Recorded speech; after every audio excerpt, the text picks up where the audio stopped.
Friends, स्वागत है आप सभी का आपके अपने यूट्यूब चैनल सभी क्लासेस में। और मैं हूं शगुफ्ता और आप पढ़ रहे हैं आज पर्वत से संबंधित महत्वपूर्ण प्रश्न। पर्वत का ये चौथा वीडियो है। इससे पहले 3 वीडियो अपलोड हो चुके हैं, जिसमें पहला वाला वीडियो जो है वो थ्योरी का है, जिसमें हिमालय के बारे में टोटल थ्योरी पढ़ी है आपने। उसके बाद दो जो वीडियो आए हैं वो क्वेश्चन फॉर्म में आए हैं, क्वेश्चन आंसर फॉर्म में, और आज भी ये क्वेश्चन आंसर में ही है, क्योंकि जब आप क्वेश्चन और आंसर देखते हैं तो उसमें आपकी ज़्यादा चीज़ें जो हैं तैयार हो जाती हैं।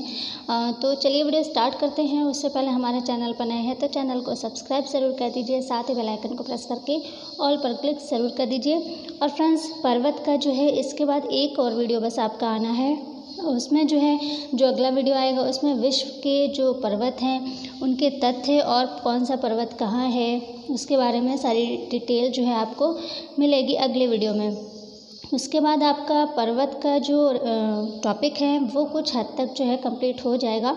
इसके बाद अगला टॉपिक स्टार्ट करेंगे। इस टॉपिक को अभी फ़िलहाल यहीं पर थोड़ा सा रोकना पड़ेगा, क्योंकि अगले टॉपिक को भी तैयार करना ज़रूरी है, क्योंकि अभी टाइम बहुत ज़्यादा है एग्ज़ाम्स में। तो अगर इसका कुछ चीज़ें बचती हैं पर्वत से रिलेटेड तो वो बाद में जो है उसको देख लेंगे, क्योंकि ये जो आपके आज चौथा वीडियो है, एक वीडियो जो है आपका कल या परसों जो है अपलोड हो जाएगा। तो उस वीडियो को मिलाकर, मतलब जो अगला वीडियो है उस वीडियो को मिलाकर जो आपके 5 वीडियो पर्वत के हो जाएंगे, इसमें आपकी बहुत सारी चीज़ें जो हैं बिल्कुल कंप्लीट हो जाएंगी। मुझे नहीं लगता इससे बाहर से कुछ भी पूछा जाएगा, क्योंकि आपकी बहुत सारी चीज़ें इसमें कंप्लीट हो जाएंगी। फिर भी अगर कुछ भी बचता है तो वो बाद में वीडियो आपका अपलोड कर दिया जाएगा। इसके बाद जो है हम अगला टॉपिक स्टेट का जो भी टॉपिक है सिलेबस में वो अगला टॉपिक स्टार्ट करेंगे। इसके बाद वीडियो बहुत ज़्यादा इम्पॉर्टेंट है पर्वत वाले सभी क्योंकि सभी क्वेश्चन बहुत ज़्यादा इम्पॉर्टेंट हैं। एक एक क्वेश्चन बहुत ज़्यादा इम्पॉर्टेंट है। आई एम श्योर कि आपने ऐसे क्वेश्चन पहले नहीं पढ़े होंगे। तो चलिए वीडियो स्टार्ट करते हैं। हमारा पहला क्वेश्चन है, हिमालय श्रेणी क्षेत्रों में मिलने वाली संकीर्ण तथा अनुदैर्ध्य घाटियाँ किस नाम से जानी जाती हैं?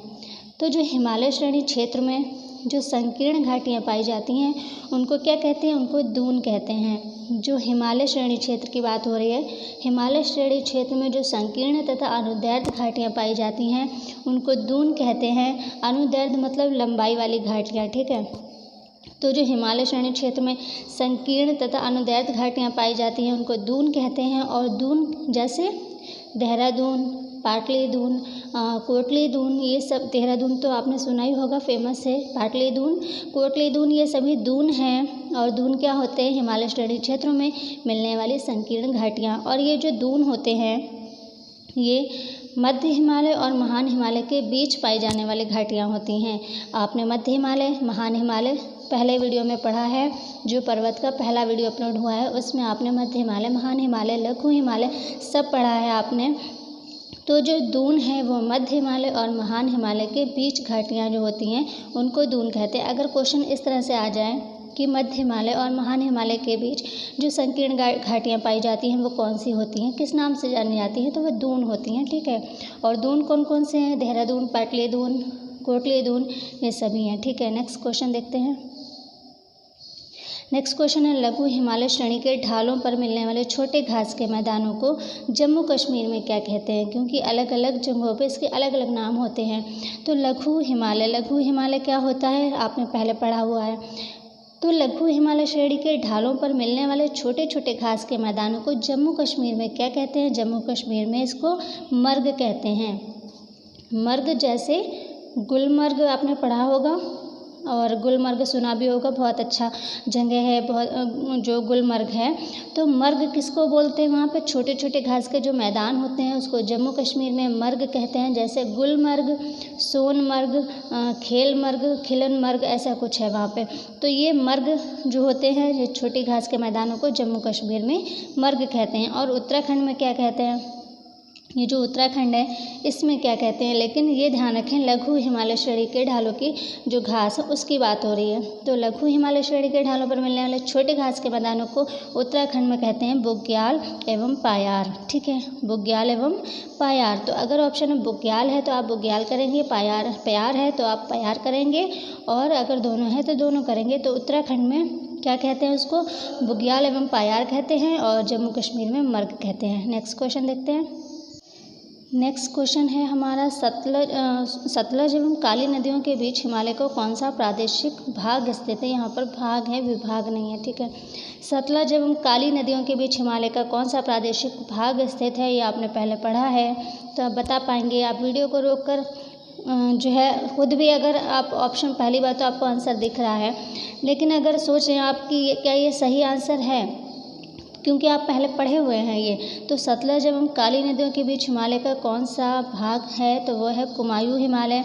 कुमायूं हिमालय का जो भाग है वो सतलज एवं काली नदियों के बीच का जो है वो हिमालय का प्रादेशिक भाग है कुमायूं। जैसे कि आपने पढ़े हैं 4 भाग हैं इसके प्रादेशिक, कुमाऊं हिमालय, नेपाल हिमालय, असम हिमालय, पंजाब हिमालय, 4 प्रादेशिक भाग हैं हिमालय के, जिसमें जो कुमायूं हिमालय है वो सतलज और काली नदियों के बीच का जो प्रादेशिक भाग है वो कुमाऊं हिमालय है।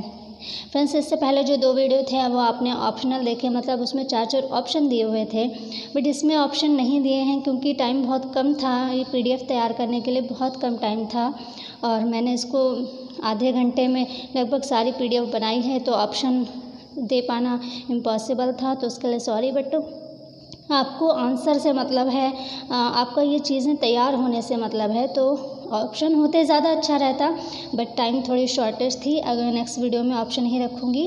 तो चलिए, एक क्वेश्चन ये आपका हो गया, सतलज और काली नदियों के बीच हिमालय का कौन सा प्रादेशिक भाग स्थित है, वो है कुमाऊं हिमालय।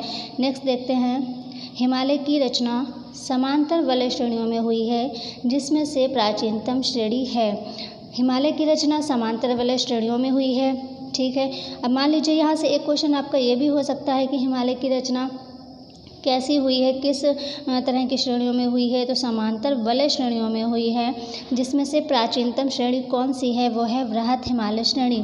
वृहत हिमालय श्रेणी जो है ये प्राचीनतम हिमालय की श्रेणी है, मतलब हिमालय की जो भाग हैं आपने पढ़े हुए हैं पहले हिमालय के वीडियो में, उसमें आपने देखे वृहत हिमालय, मध्य हिमालय, शिवलिक, ये भाग हैं इसके, ये आपने पढ़े हैं। तो हिमालय की जो रचना है समांतर वलय श्रेणियों में हुई है, जिसमें से सबसे प्राचीन श्रेणी कौन सी है, वो है वृहत हिमालय। वृहत हिमालय को मुख्य हिमालय भी कहते हैं, हिमाद्री भी कहते हैं और महान हिमालय भी कहते हैं। ये आपने पहले वीडियो में पढ़ा है, क्योंकि एक एक चीज़ को अगर आपने पहले पढ़ा है उसको आपको माइंड में रखना है, तभी आप उसको जो है समझ पाएंगे। मान लीजिए यहाँ पर वृहत हिमालय है, कहीं पर आपको ऑप्शन में वृहत हिमालय ना देकर महान हिमालय लिख दिया जाए, तब आप सोचेंगे क्योंकि इसका आंसर तो हमने वृहत हिमालय पढ़ा था, तो महान हिमालय इसमें है, अब क्या करें। तो वृहत हिमालय को ध्यान रखिए, वृहत हिमालय जो होता है, वृहत हिमालय, इसको महान हिमालय, मुख्य हिमालय, हिमाद्री भी कहते हैं। मुख्य हिमालय या हिमाद्री, महान हिमालय, ये सभी किसके उपनाम हैं, वृहत हिमालय के, लेकिन मध्य हिमालय नहीं है। ये ध्यान रखें, मध्य हिमालय जो है वृहत हिमालय को नहीं कहेंगे। वृहत हिमालय किसको कहेंगे, महान हिमालय को कहेंगे, या मुख्य हिमालय को कहेंगे, या हिमाद्री को कहेंगे वृहत हिमालय, ठीक है। तो ये ध्यान रखें आप। तो जो हिमालय की रचना समांतर वलय श्रेणी में, जिसमें से प्राचीनतम श्रेणी है वृहत हिमालय श्रेणी। अच्छा, यहाँ पर नवीन श्रेणी पूछा जाए तो जैसे कि आपने जो 4 इसके भाग पढ़े हैं, वृहत और ये मध्य हिमालय, लघु हिमालय, ये सब आपने पढ़ा है, तो उसमें जो आपको नवीन अगर पूछा जाए, प्राचीन पूछी तब तो ये वृहत हिमालय है, ठीक है। अगर नवीन पूछे जाए तब कौन सी होगी, तो वो होगी शिवलिक। शिवलिक जो श्रेणी है वो सबसे नवीन श्रेणी है हिमालय की, ठीक है। हिमालय की ही सबसे नवीन श्रेणी कौन सी है, वो है शिवलिक। और अगर प्राचीन श्रेणी पूछा जाए तो वृहत, अगर पर्वतों में पूछा जाए सबसे नवीन, तब हिमालय ही आप करेंगे, तो क्योंकि वो हिमालय पर्वत जो है वो नवीन है, ठीक है। नेक्स्ट देखते हैं, हिमालय पर्यायवाची है। हिमालय जो है किसका पर्यायवाची है, तो वो है महान हिमालय का। जैसे कि अभी पढ़ा हमने वृहत हिमालय, उसी को महान हिमालय कहते हैं, उसी को मुख्य हिमालय कहते हैं, उसी को हिमाद्री कहते हैं। तो हिमालय किसका पर्यायवाची है, महान हिमालय का, ठीक। ऑप्शन में और भी दिए होंगे, लघु हिमालय दिया होगा, शिवलिक दिया होगा, तो आपको कौन सा करना है, वृहत या महान या हिमाद्री या मुख्य हिमालय अगर ऑप्शन में, तो वो करना है, क्योंकि हिमालय पर्यायवाची है महान हिमालय का। नेक्स्ट देखते हैं, पूर्वी हिमालय की तुलना में ट्री लाइन, ठीक है। पूर्वी हिमालय की तुलना में ट्री लाइन का ऊंचाई मान पश्चिमी हिमालय में कितना होता है, कम होता है, अधिक होता है, सबसे कम होता है, क्या होता है, या कुछ नहीं होता, या बराबर होता है, क्या होता है। तो पूर्वी हिमालय की तुलना में, ठीक, तुलना बताई जा रही है, पूर्वी हिमालय की तुलना में ट्री लाइन का ऊंचाई मान पश्चिमी हिमालय में कितना होता है, वो होता है कम। ठीक, ऑप्शन में होंगे कम, अधिक, बराबर या कोई नहीं, इस तरह से हो सकते हैं। तो कम लिखेंगे आप। पूर्वी हिमालय की तुलना में पश्चिमी हिमालय क्या होता है, कम होता है, ट्री लाइन। ठीक है, नेक्स्ट देखते हैं। लघु हिमालय स्थित है मध्य में, मतलब लघु हिमालय किसके मध्य में स्थित है, तो लघु हिमालय जो है वो शिवलिक और महान हिमालय के मध्य में स्थित है।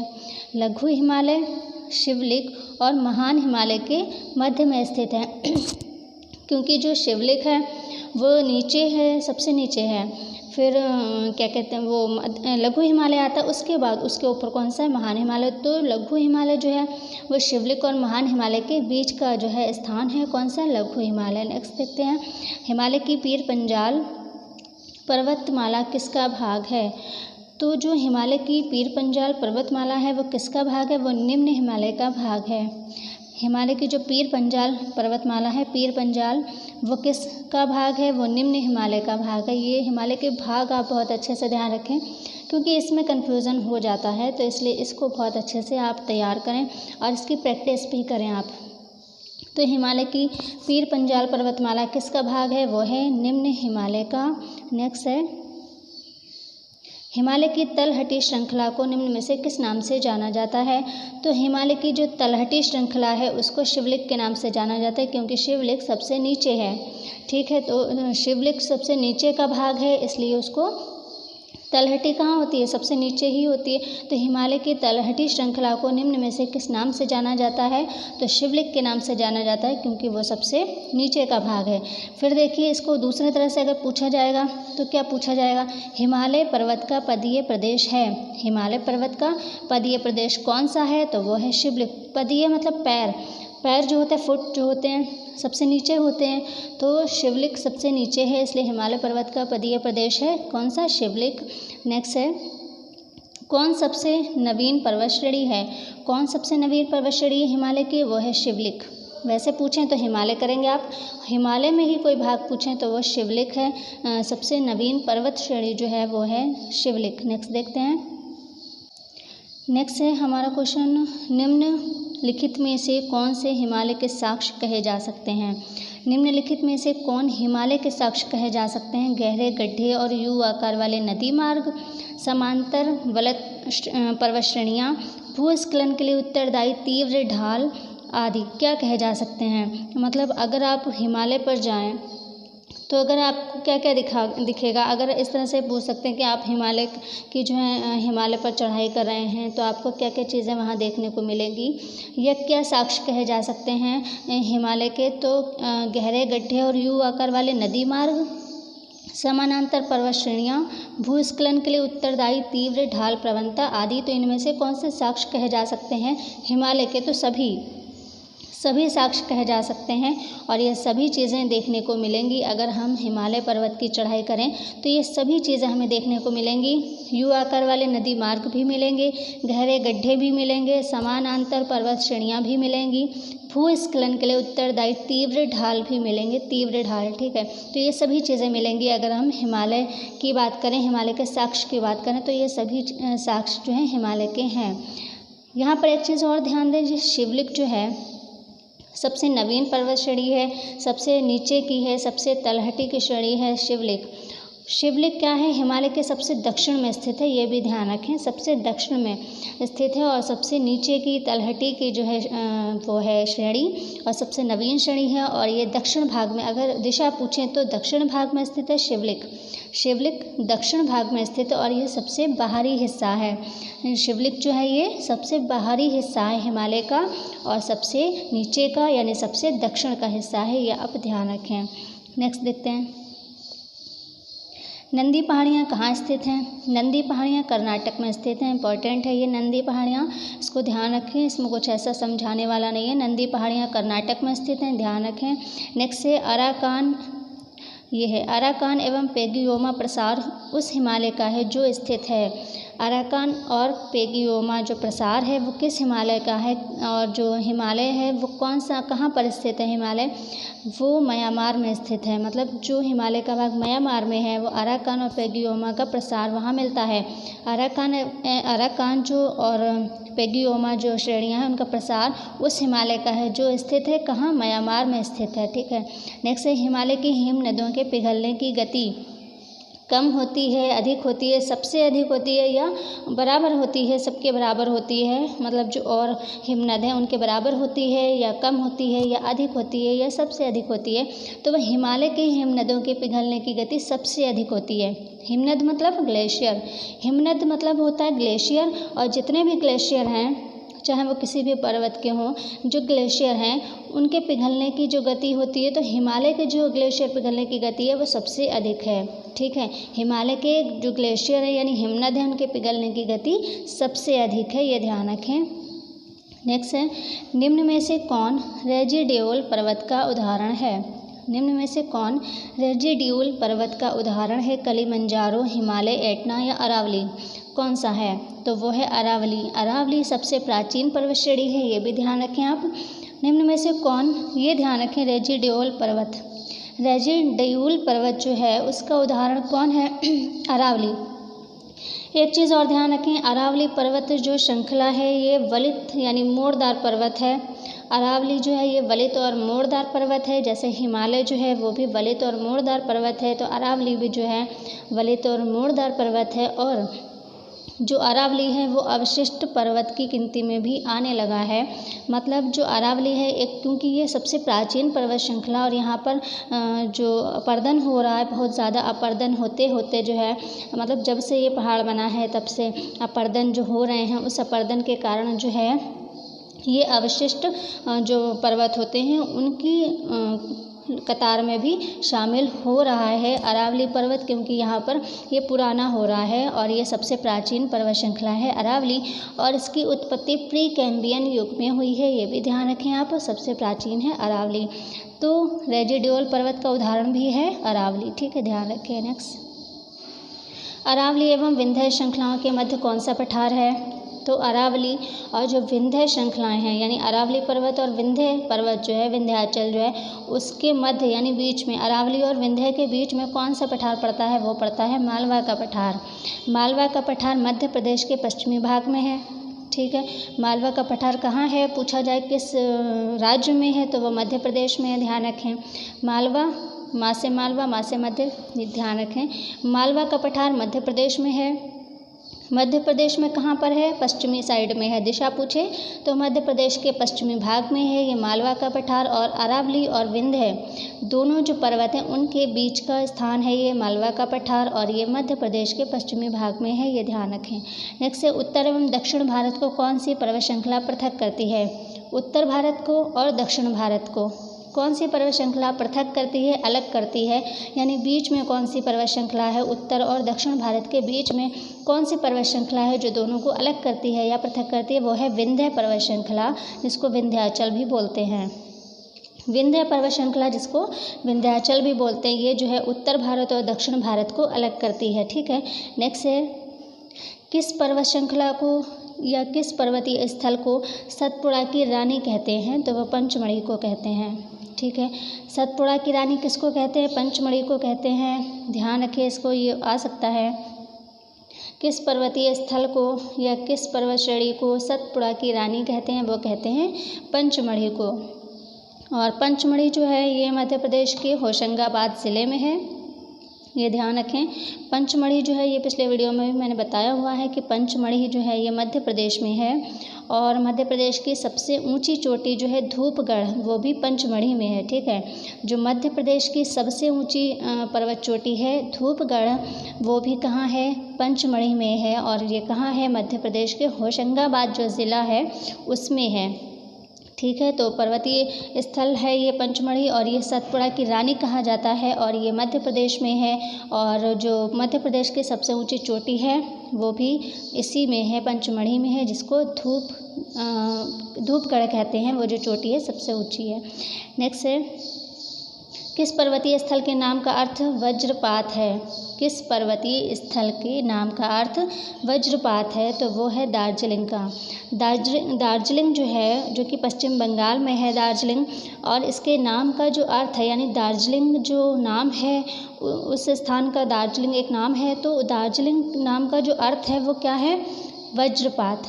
वज्रपात इसका अर्थ है। और कई बार ऑप्शन में वज्रपात ना लिखकर वज्र का स्थान भी दे देते हैं, तो दार्जिलिंग का मतलब है वज्र का स्थान।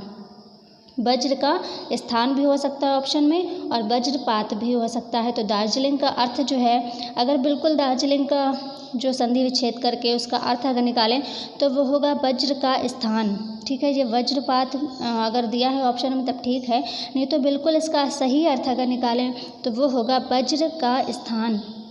दार्जिलिंग के अगर इसका टुकड़े करें, मतलब इसके शब्द के टुकड़े करें अगर, तो जो अलग अलग अर्थ निकलते हैं, तो एक तो निकलता है वज्र, और लिंग का मतलब वहाँ पर निकलता है स्थान, तो यानी वज्र का स्थान। तो ये इसका सही अर्थ है। अगर वज्र का स्थान दिया है ऑप्शन में तब आप वज्र का स्थान करें, और वज्रपात दिया है तब आप वज्रपात कर सकते हैं। ये दार्जिलिंग के अर्थ हैं। ठीक है, नेक्स्ट देखते हैं। वेलिकोंडा पहाड़ियाँ जो पूर्वी घाट का एक भाग है, कहाँ स्थित हैं? वेलिकोंडा पहाड़ियाँ ये पूर्वी घाट का एक भाग है, तो ये कहाँ है? ये आंध्र प्रदेश में है। पूर्वी घाट पश्चिमी घाट आपने पढ़े हैं, तो जो पूर्वी घाट है उसकी जो वेलिकोंडा पहाड़ियाँ हैं ये किस में हैं? ये आंध्र प्रदेश में है, ये आप ध्यान रखें। और देखें जो पूर्वी घाट है, पश्चिमी घाट पूर्वी घाट आपने पढ़े हैं, जो पूर्वी घाट है उसके मध्य भाग में दो समानांतर पहाड़ियाँ पाई जाती हैं, जिनमें से पूर्वी पहाड़ी को क्या कहते हैं? वेलिकोंडा पहाड़ियाँ कहते हैं, और पश्चिमी पहाड़ी को कहते हैं पालकोंडा श्रेणी। ठीक है, अगर यहाँ पर वेलिकोंडा ना दिया होता और पालकोंडा दिया होता तो वो पश्चिमी साइड में है, मतलब पूर्वी घाट में ही जो पूर्वी श्रेणी है उसको कहते हैं वेलिकोंडा, और पूर्वी घाट में ही जो पश्चिमी श्रेणी है पहाड़ी है उसको कहते हैं पालकोंडा श्रेणी। ये ध्यान रखें, पालकोंडा इस तरह से पालकोंडा। ठीक है, इस तरह से पालकोंडा श्रेणी ये है पश्चिम की, और पूर्व की श्रेणी है, यानी पूर्व की जो पहाड़ी है वो वेलिकोंडा पहाड़ी, और ये दोनों ही पूर्वी घाट में, जो आपने पूर्वी घाट और पश्चिमी घाट पढ़े हैं, तो पूर्वी घाट में ही ये दोनों हैं, और ये दोनों ही पहाड़ियाँ जो है समानांतर हैं, यानी पूर्वी जो घाट है उसके मध्य भाग में, बिल्कुल बीच में मध्य भाग में दो समानांतर पहाड़ियाँ पाई जाती हैं, जिनमें से पूर्वी पहाड़ी को वेलिकोंडा पहाड़ी कहते हैं, और पश्चिमी जो पहाड़ी है उसको कहते हैं पालकोंडा। तो आप ये भी ध्यान रखें, और दोनों ही कहाँ हैं? आंध्र प्रदेश में। ये आप ध्यान रखें कहाँ है? आंध्र प्रदेश में। नेक्स्ट देखते हैं, बरेल पर्वत श्रृंखला किस देश में स्थित है? बरेल पर्वत श्रृंखला किस देश में स्थित है? ये भारत के असम में है। अगर देश पूछें, मान लीजिए ऑप्शन में देश दिए हैं, भारत दिया है, नेपाल दिया है, पाकिस्तान दिया है, या जो भी ऑप्शन में दिए हुए हैं, अफगानिस्तान दिया है, तो अगर देश का नाम पूछें तो भारत, और भारत में पूछें अगर तो असम। ठीक है, बरेल पर्वत श्रृंखला जो है ये भारत के असम में स्थित है। फिर नेक्स्ट देखते हैं, माउंट आबू निर्मित है। माउंट आबू किस मटेरियल से निर्मित है? तो माउंट आबू नीस से निर्मित है, यानी नीस का बना हुआ है माउंट आबू। माउंट आबू किसका बना है? नीस का बना है। और नेक्स्ट क्वेश्चन है, पर्वतों की उत्पत्ति का रेडियोधर्मिता सिद्धांत किसने प्रस्तुत किया? तो पर्वतों की उत्पत्ति का जो रेडियोधर्मिता सिद्धांत है वो किसने प्रस्तुत किया? वो जोली ने प्रस्तुत किया। इसमें ऑप्शन होंगे बहुत सारे, होम्स दिया हो सकता है, जोली दिया हो सकता है, तो जोली है इसका सही आंसर। जो पर्वतों की उत्पत्ति का रेडियोधर्मिता सिद्धांत है वो जोली ने दिया है। फिर नेक्स्ट है, इम्पॉर्टेंट है ये, माउंट एवरेस्ट नाम किसके नाम पर रखा गया? तो जो पर्वत का नाम माउंट एवरेस्ट है वो किसके नाम पर रखा गया? तो वो भारत के एक महासर्वेक्षक के नाम पर रखा गया है माउंट एवरेस्ट। भारत के एक महान सर्वेक्षक हुए हैं, महासर्वेक्षक, उनके नाम पर रखा गया है माउंट एवरेस्ट। उनका नाम था एवरेस्ट, तो उनके नाम पर ही उसका नाम माउंट एवरेस्ट रखा गया है। किसके नाम पर रखा गया अगर पूछा जाए तो भारत के एक महासर्वेक्षक के नाम पर रखा गया है क्या? माउंट एवरेस्ट नाम। तो आज के वीडियो में लगभग 25 क्वेश्चन आपने देखे, बहुत इंपॉर्टेंट हैं सभी क्वेश्चन। आई एम श्योर कि आपने पहले ये क्वेश्चन नहीं पढ़े होंगे, बहुत ही इंपॉर्टेंट क्वेश्चन है आपके। इसके बाद एक वीडियो और आएगा, उसके बाद कुछ टाइम के लिए ये टॉपिक रोक दूंगी मैं, क्योंकि नेक्स्ट टॉपिक भी स्टार्ट करना ज़रूरी है। और उसके बाद जब टाइम होगा तो आपके इससे अगर और कोई क्वेश्चन बच जाते हैं देखती हूँ मैं, तो उसके लिए अलग से वीडियो बना दूँगी। फ़िलहाल आज का वीडियो आपको कैसा लगा कमेंट में ज़रूर बताइएगा। अच्छा लगा हो लाइक ज़रूर कर दीजिएगा। मिलते हैं अगले वीडियो में, तब तक के लिए take care and bye bye.